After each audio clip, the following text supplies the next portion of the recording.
నమస్తే welcome to V news Telangana ముందుగా headlines విజయవాడలో డాక్టర్ బిఆర్ అంబేద్కర్ జయంతి వేడుకలు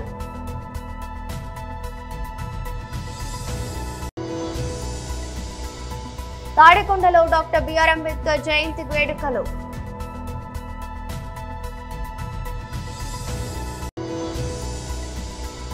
బీజేఎల్పీ నేత శ్రీ అల్లెటి మహేశ్వర్ రెడ్డి మీడియా సమావేశం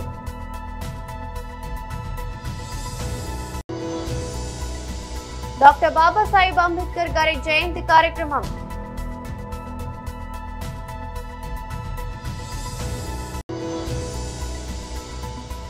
ప్రేమ వివాహం చేసుకున్నాడు గర్భిణి అని కూడా చూడకుండా చంపేశాడు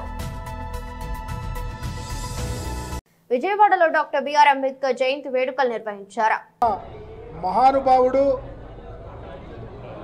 ఈ దేశం సువిశాలంగా ఉండాలని, అస్పృశ్యత అంటరానితనం ఉండకూడదని, అందరూ సమానంగా ఉండాలని, మన దేశ రాజ్యాంగాన్ని ప్రపంచ దేశాలు కూడా ఈరోజు చాలా ఉన్నతంగా చూసే విధంగా భారతదేశానికి రాజ్యాంగాన్ని ప్రసాదించిన మహానుభావుడైనటువంటి అంబేద్కర్ గారి యొక్క పుట్టినరోజు.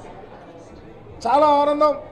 ప్రపంచవ్యాప్తంగా ఉన్నటువంటి అంబేద్కర్ ఆలోచన పరులు, మేధావులు, విజ్ఞులు అందరూ ఈరోజు అంబేద్కర్ గారి జన్మదినాన్ని పురస్కరించుకుని అనేక వేడుకలు చేసుకుంటా ఉన్న తరుణం. పర్టికులర్గా ఆంధ్రప్రదేశ్లో బాబాసాహెబ్ ఆలోచన విధానం విరాజిల్లాలని, అంబేద్కర్ గారి యొక్క ఆలోచన ఈ దేశానికే శరణ్యమని ఆలోచించినటువంటి రాజకీయ నాయకులను చాలామంది చూశాం. వారందరిలో అతి ముఖ్యమైనటువంటి వ్యక్తి, రాజ్యాంగ విలువలను కాపాడిన వ్యక్తి, అంబేద్కర్ ఆలోచన విధానంలో పరిపాలన చేసిన వ్యక్తి మాజీ ముఖ్యమంత్రి వర్యులు జగన్మోహన్ రెడ్డి గారు. జగన్మోహన్ రెడ్డి గారి పరిపాలన అంబేద్కర్ ఆలోచన విధానానికి ముడిపడి ఉంది అని చెప్పడానికి గర్విస్తా ఉన్నాం. అంబేద్కర్ గారు కోరుకున్నది చదువు, ఆరోగ్యం, సమాజంలో అందరూ కలిసి ఉండాలని, వారి స్థితిగతులు మెరుగుపడాలని, ఉన్నత శిఖరాలకు వెళ్ళాలని ప్రతి పౌరుడు ఆలోచిస్తే ఆ ఆలోచన ప్రకారమే జగన్మోహన్ రెడ్డి గారు పరిపాలన చేశాడు. సమాజంలో చదువే ప్రామాణికం, అసమానతలు పోవాలంటే చదువు కావాలని కోరిన అంబేద్కర్ యొక్క ఆలోచన విధానాన్ని భుజాన వేసుకుని జగన్మోహన్ రెడ్డి గారు చదువుకు ప్రయారిటీ ఇచ్చి ఈ దేశంలో ఏ రాష్ట్రంలో చేయని విధంగా చదువులమ్మ తల్లిని ఆంధ్రప్రదేశ్లో ఓరలాడించి ఈ పేద బడుగు బలహీన వర్గాలు, ఉన్నత కులాల్లో పేదవారు, చదువుకు దూరంగా ఉన్న వాళ్ళందరూ ఉన్నత శిఖరాలకు వెళ్ళి ఇంగ్లీష్ చదవాలని ఇంగ్లీష్ మీడియంలో ప్రవేశపెట్టి ఈ రాష్ట్రంలో ఒక చరిత్ర సృష్టించారు. అలాగే ఆరోగ్యానికి సంబంధించి ఏ పేదవాడైనా ఎవరి మీద ఆధారపడకుండా డైరెక్ట్గా ఏ హాస్పిటల్కైనా వెళ్ళి కార్పొరేట్ హాస్పిటల్లో చూపించే విధంగా గొప్ప పరిపాలన అందించారు. సామాజికంగా గుండె మీద చేసుకుని ధైర్యంగా బ్రతకడానికి అవకాశం కలిగే విధంగా పరిపాలన చేసి జగన్మోహన్ రెడ్డి గారు తానుకు తానై అంబేద్కర్ వారసుడిగా భుజాన వేసుకొని పనిచేశాడు. అదేవిధంగా రాష్ట్రంలో ఎక్కడ అసమానతలు లేవు, ఎక్కడ చిన్న చిన్న అంటువడిస్తే తప్ప ఎక్కడ చిన్న పొరపచ్చాలు కూడా లేకుండా పరిపాలన చేసిన ముఖ్యమంత్రి, ఏకైక ముఖ్యమంత్రి జగన్మోహన్ రెడ్డి గారు. ఆ కోణంలోనే ఆయన యొక్క గొప్ప ఆలోచన, ఎవరికి పుట్టినటువంటి ఆలోచన, ఎవరికి తోచినటువంటి ఆలోచన. ఆంధ్రప్రదేశ్లో తాడికొండలో డాక్టర్ బిఆర్ అంబేద్కర్ జయంతి కార్యక్రమం ఘనంగా నిర్వహించారు.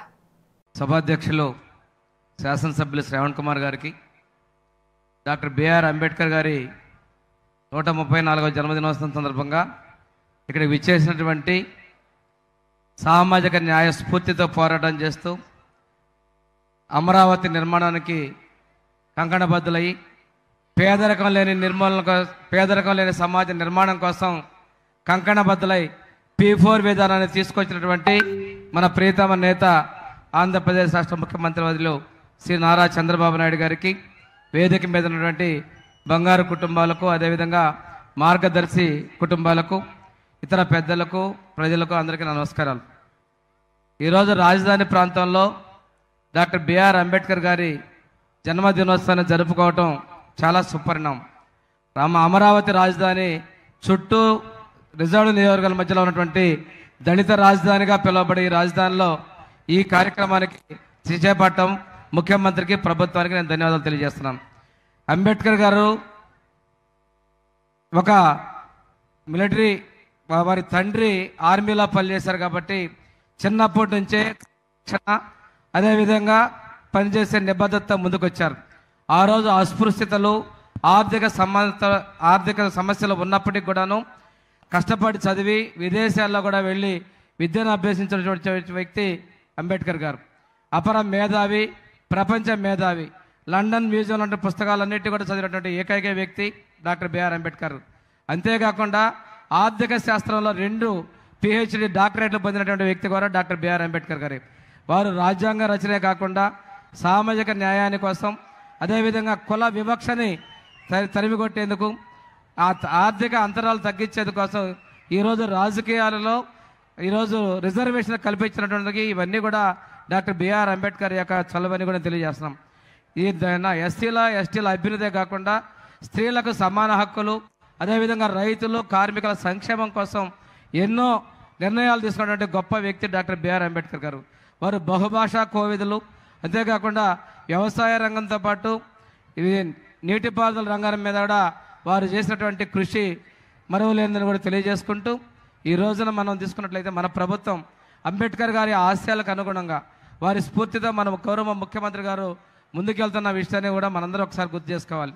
ఈరోజు సమాజమే దేవాలయం, ప్రజలే దేవుళ్ళు అని చెప్పి అన్న ఎన్టీఆర్ గారి స్ఫూర్తితో తెలుగుదేశం పార్టీ సామాజిక న్యాయానికి ముందుకెళ్తే మన చంద్రబాబు నాయుడు గారు డాక్టర్ బిఆర్ అంబేద్కర్ విదేశీ విద్యకి పేరు పెట్టి తీసుకొస్తే గత ప్రభుత్వం ఆ పేరు తీసేసి ఆ రోజు ఆ ముఖ్యమంత్రి పేరు పెట్టుకుంటే మన ప్రభుత్వం రాగానే తిరిగి డాక్టర్ బిఆర్ అంబేద్కర్ ఓవర్సీస్ విద్యానిధి పథకానికి పేరు మార్చడం జరిగింది. ఇది అంబేద్కర్ గారి మీద మన ప్రభుత్వానికి, ముఖ్యమంత్రికి ఉన్న చిత్తశుద్ధి తెలియజేస్తా ఉంది. గత 5 సంవత్సరాల్లో బీజేఎల్పీ నేత శ్రీ అల్లెటి మహేశ్వర్ రెడ్డి మీడియా సమావేశం నిర్వహించారు. నిన్న జరిగినటువంటి శ్రీధర్ బాబు గారి ప్రెస్ మీట్లో తెలంగాణ రాష్ట్ర ప్రజానీకాన్ని తప్పుదోవ పట్టించడమే కాకుండా తెలివిగా, టెక్నికల్గా మాట్లాడుతూ ప్రజల్ని తప్పుదోవ పట్టించే ప్రయత్నం చేస్తూ ఉన్నారు. ఒకవైపు విద్యార్థుల్ని, తెలంగాణ సమాజాన్ని కన్ఫ్యూజ్ చేస్తూ అసలు ప్రభుత్వం 10,000 కోట్ల అప్పు తీసుకోలేదని, ఐసిఐసిఐ బ్యాంక్ ప్రభుత్వానికి అప్పు ఇవ్వలేదని చెప్పి తెలివిగా మాట్లాడే ప్రయత్నం చేస్తూ ఉన్నాడు. శ్రీధర్ బాబు గారిని నేను ఒకటే సూటిగా ప్రశ్నిస్తున్నా. మీరు ఈ భూముల్ని ఐఐసిసికి ట్రాన్స్ఫర్ చేసిన మాట వాస్తవం కాదా? టీజీఐఐసి త్రైపాక్షిక ఒప్పందం ద్వారా బాండ్లు క్రియేట్ చేసుకొని ఆ బాండ్ల ద్వారా మీరు లోన్ తీసుకున్న మాట వాస్తవం కాదని అడుగుతా ఉన్నాను.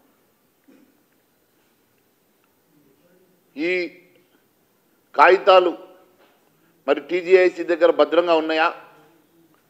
టీజీఐసి మీరు ట్రాన్స్ఫర్ చేసినటువంటి కాగితాలన్నీ కూడా, డాక్యుమెంట్స్ అన్నీ కూడా ప్రభుత్వం వద్ద ఉన్నాయని ప్రశ్నిస్తున్నా. ఈ భూములను అడ్డం పెట్టుకొని మీరు త్రైపాక్షిక ఒప్పందం చేసుకొని 10,000 కోట్ల రూపాయలు రుణం తీసుకున్నమాట వాస్తవం కాదా అని అడుగుతున్నా. సూటిగా మాట్లాడకుండా అసలు లోనే తీసుకున్నట్టు, ఈ భూములు తాకట్టే పెట్టినట్లు మీరు అందరినీ కన్ఫ్యూజ్ చేస్తూ తప్పుదో పట్టిస్తున్న మంత్రి గారు ఒక బాధ్యతాయుతమైనటువంటి పదవిలో ఉండి ఈరోజు ఈ రకంగా తప్పుదో పట్టించడం ఎంతవరకు సమంజసమని అడుగుతా ఉన్నాను. కంచగచ్చిబౌలిలో 2,374 ఎకరాల భూమి 1973లో ఎస్యూకి అడ్వాన్స్ పొజిషన్ ఇచ్చిన మాట అందరికీ తెలుసు. దాని తర్వాత చరిత్ర అందరికీ తెలుసు. నేను ఇప్పుడు ఒకటి సూటిగా మిమ్మల్ని అడుగుతా ఉన్నాను. ఈ భూముల్ని నేరుగా తాకట్టు పెట్టి రుణాలు తీసుకోవడానికి మీరు ప్రయత్నించిన మాట వాస్తవం. మీరు రుణాలు తీసుకోవడానికి ప్రభుత్వం గ్యారంటీ అడిగినప్పుడు ఎఫ్ఆర్బిఎం పరిధిలోకి వస్తుందని మీరు తెలివిగా దీన్ని టీజీఐఐసికి ట్రాన్స్ఫర్ చేసి టీజీఐఐసి ద్వారా మీరు రుణం తీసుకున్న మాట వాస్తవం. అంతేకాకుండా FRBM పరిధిలో రాకుండా కేంద్ర ప్రభుత్వాన్ని మోసం చేస్తూ TGISకి ట్రాన్స్ఫర్ చేసినటువంటి ఈ భూముల్ని మీరు ICICI బ్యాంకు అకౌంటెంట్ బ్యాంక్గా వ్యవహరించగా బాండ్ ఇన్వెస్టర్ల హక్కులకు డాక్టర్ బాబాసాహెబ్ అంబేద్కర్ గారి జయంతి కార్యక్రమం నిర్వహించారు.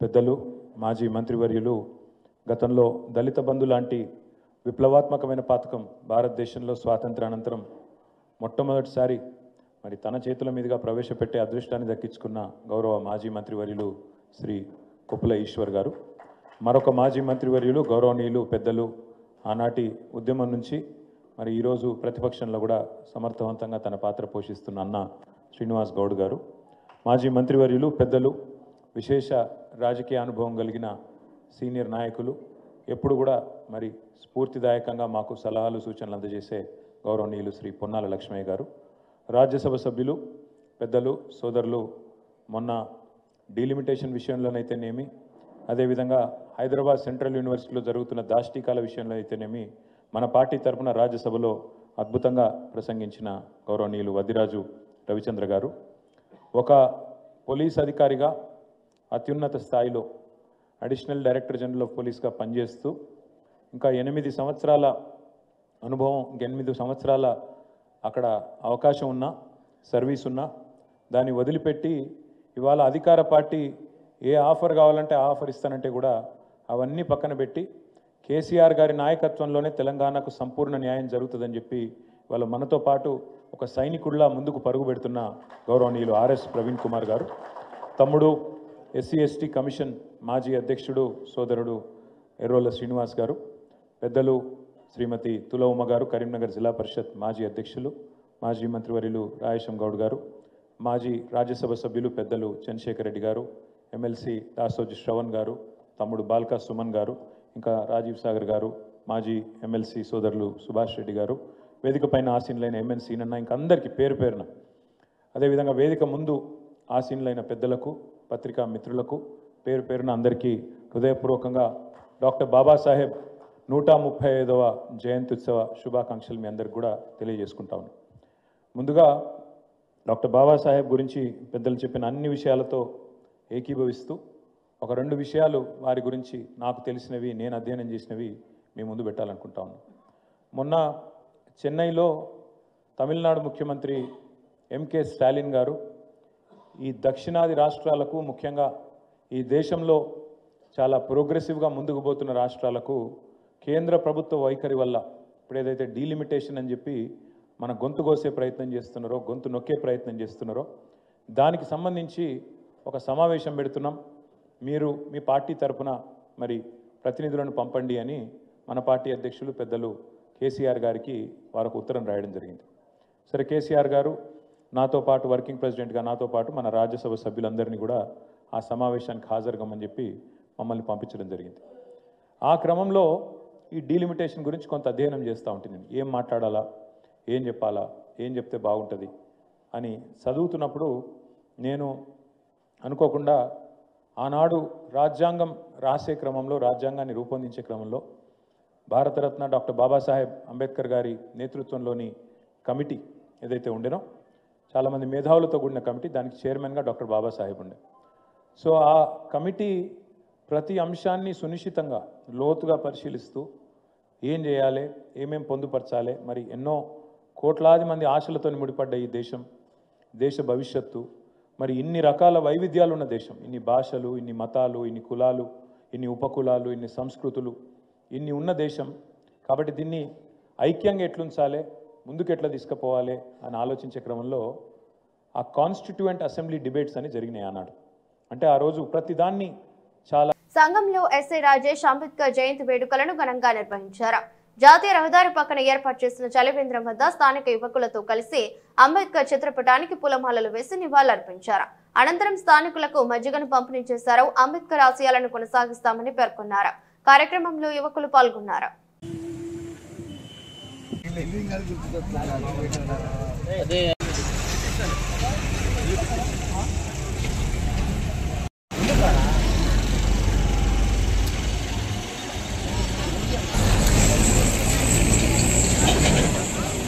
దండం పెట్టు ఇడుదోడ్రా జై భీమ్ జై భీమ్ జై భీమ్ జై భీమ్ జై భీమ్ జై భీమ్ జోహార్ అంబేద్కర్ జోహార్ జై భీమ్ జై భీమ్ జై భీమ్ జై భీమ్ జోహార్ అంబేద్కర్ జోహార్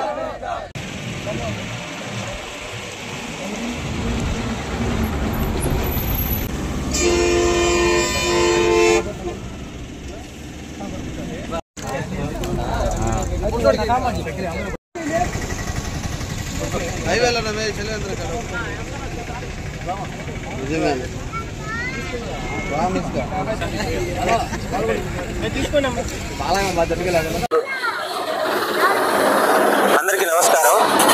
ఈరోజు డాక్టర్ భీమ్రావ్ అంబేద్కర్ గారి 134వ జయంతి సందర్భంగా భారతదేశ ప్రజలందరికీ శుభాకాంక్షలు తెలియజేస్తున్నాను. ఈ సందర్భంగా మన మండలంలోని సంఘం గ్రామంలో మనం ఏర్పాటు చేసినటువంటి చలివేంద్రంలో అంబేద్కర్ గారి పటానికి పూలమాలలు వేసి అలాగే మజ్జిగ పంపిణీ చేయడం జరిగింది. ఈ స్ఫూర్తితో ప్రతి ఒక్కరూ గౌరవ అంబేద్కర్ గారి ఆశయాల్ని తమ మనసులో నిలుపుకొని వారి యొక్క టార్గెట్స్ రీచ్ అవ్వాలని, అత్యున్నత స్థాయికి చేరుకోవాలని అందరినీ ఆశిస్తున్నాను. ప్రేమించి పెళ్లి చేసుకున్న భార్యను, అది కూడా గర్భంతో ఉన్న ఆమెను భర్త కిరాతకంగా చంపేశాడు. విశాఖలోని మధురవాడ ప్రాంతంలో ఈ ఘటనతో తీవ్ర విషాదం చోటు చేసుకుంది. 8 నెలల గర్భిణిని ఆమె భర్తే గొంతు నులిమి హత్య చేసిన ఘటన స్థానికంగా కలకలం రేపింది. ఈ దారుణ సంఘటన మధురవాడ ఆర్టీసీ కాలనీలోని ఓ అపార్ట్మెంట్ లో సోమవారం వెలుగు చూసింది. పిఎం పాలెం పోలీసులు వెల్లడించిన వివరాల ప్రకారం ఆర్టీసీ కాలనీకి చెందిన జ్ఞానేశ్వర్, అనుష 3 ఏళ్ల క్రితం ప్రేమ వివాహం చేసుకున్నారు. ప్రస్తుతం అనుష 8 నెలల గర్భవతి. అయితే సోమవారం ఉదయం దంపతుల మధ్య ఓ విషయంలో తీవ్ర వాగ్వాదం జరిగింది.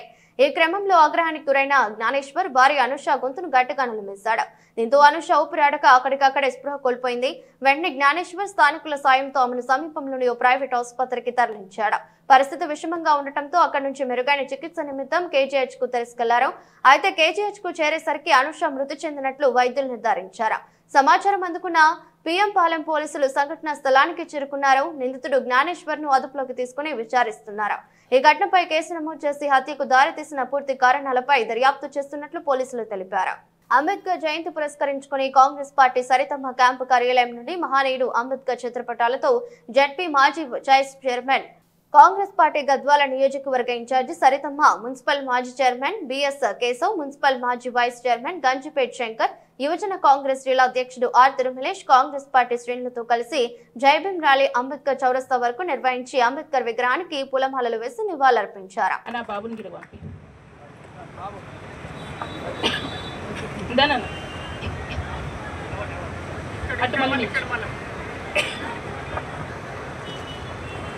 చాలా సంతోషంగా ఉంది.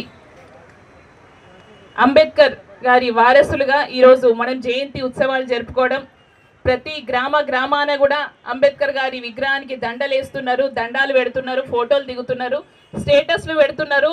ఎవరి పని రేపటి నుంచి మరుసటి గంట నుంచే డాక్టర్ బాబాసాహెబ్ అంబేద్కర్ గారు ఎవరో ఏం చేసిండో మర్చిపోయే సమాజంలో బ్రతుకుతున్నందుకు సిగ్గుపడాల్సి వస్తున్న సమయం వచ్చింది. ఈ బాబు మనకు అంబేద్కర్ గారు మనం ప్రత్యక్షంగా చూడలేం కాబట్టి ఒక చిన్న బాబుకి కూడా ఏంటి డాక్టర్ బాబాసాహెబ్ అంబేద్కర్ గారి జయంతి అంటే ఏప్రిల్ 14 నాడు మనకు సెలవు ఇస్తారు. ఎవరో అంబేద్కర్ గారు ఉండేనంట, ఆయన ఏదో రాజ్యాంగం రాసిండంట, అందుకే మనకు సెలవు ఇస్తారు, మనం సెలబ్రేట్ చేసుకుందాం, ఇంట్లో ఆడుకుందాం అనుకుంటున్నారు తప్పించి పిల్లలకి, చాలామంది పెద్దలకి కూడా రాజ్యాంగం అంటే ఏందో ఈరోజు ఇది ఒక ఎర్ర పుస్తకంగా మారింది తప్పించి ఆ రాజ్యాంగం వల్ల ఇంతమంది జీవితాలు మారినాయి. ఆ జీవితాలు మారడానికి కారణమైన డాక్టర్ బాబాసాహెబ్ అంబేద్కర్ గారిని మర్చిపోయాం. బాధ అనిపిస్తుంది గడ చూస్తుంటే. అన్ని సంఘాలు అందరూ టీచర్లు వచ్చిండ్రు, కలెక్టర్లు వచ్చిండ్రు, ఎస్పీలు వచ్చిండ్రు, ప్రతి డిపార్ట్మెంట్ వాళ్ళు వచ్చి దండలు వేసిపోతుండ్రు. కానీ అంబేద్కర్ గారు ఈరోజు కలకలలాడుతున్నారు దండలతో. నిజంగా చాలా అద్భుతంగా ఉంది. ఒక్కసారి ఆలోచన చేయాల్సిన అవసరం ఖచ్చితంగా ఉంది. ఈరోజు ఒక ఉపాధ్యాయుడు కావచ్చు, చుక్కలు పెట్టుకున్న పోలీస్ డిపార్ట్మెంట్ కావచ్చు, నల్ల కోట వేసుకున్న అడ్వకేట్లు కావచ్చు, ఇక్కడ వివిధ డిపార్ట్మెంట్ల అధికారులు కావచ్చు, ఎవరికైనా అవకాశం వచ్చిందంటే దాని కారణం ఎవరో ఒక్కసారి ఆలోచన చేయండి. కానీ అది మర్చిపోయి కేవలం దళితులకు మాత్రమే పరిమితం అంబేద్కర్ గారు, దళిత వాడలకి మాత్రమే పరిమితం అంబేద్కర్ గారు అనుకునే విధంగా సమాజం ముందుకెళ్తుందంటే ఖచ్చితంగా సిగ్గుపడాలి. మరి అంబేద్కర్ గారు అడిగినరా మనని, నా జయంతి చేసుకోండి, మీరు దండలేయండి, ఊరేగింపులు తీయండి, భోజనాలు పెట్టుకోండి అని అడిగిండా? అడగలే. ఆయన కేవలం ఆనాడు అవమానాలు ఎదుర్కొని, ఎన్నో ధిక్కారాలు ఎదుర్కొని, ఎంత ఇబ్బందులు కలిగినా నా జాతులు బాగుపడాలి, వెనకబడ్డ జాతులకి ఒక న్యాయం జరగాలని ఒక స్ఫూర్తితోని ఎన్ని అవమానాలు జరిగినా వెనకడుగేయకుండా ముందుకెళ్ళి మన కోసం, కేవలం వెనకబడ్డ జాతుల కోసం రాజ్యాంగం రాసి ఈరోజు మనలో మిగిలిపోయాం. కానీ మనం ఏం చేస్తున్నాం? మన బాధ్యత ఏంది అన్నది మర్చిపోయినాం, డెఫినెట్గా మర్చిపోయినాం. దండేస్తే సరిపోతుందా?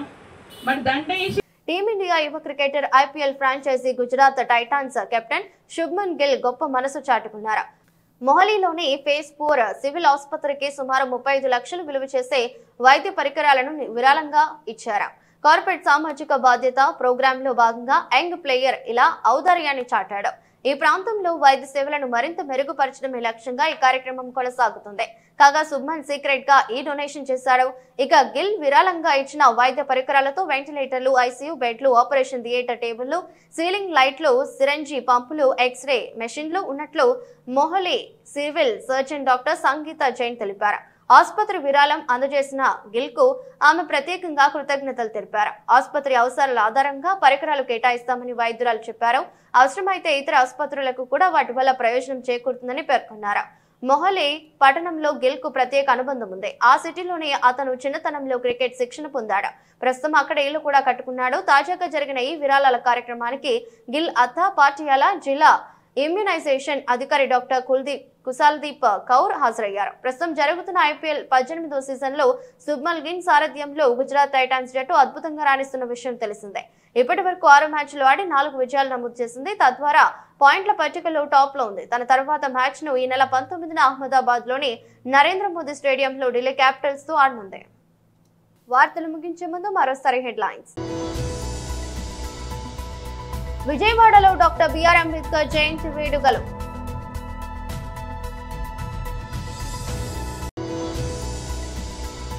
తాడికొండలో డాక్టర్ బిఆర్ అంబేద్కర్ జయంతి వేడుకలు.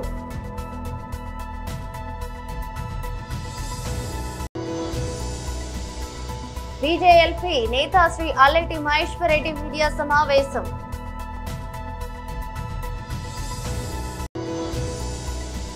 డాక్టర్ బాబాసాహెబ్ అంబేద్కర్ గారి జయంతి కార్యక్రమం.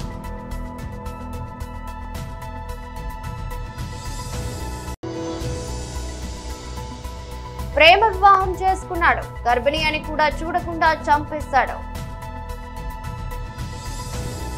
ఇది రెస్ట్ బులెటిన్. మరో బులెటిన్ లో మళ్ళీ కలుద్దాం. అంతవరకు సెలవు. నమస్కారం.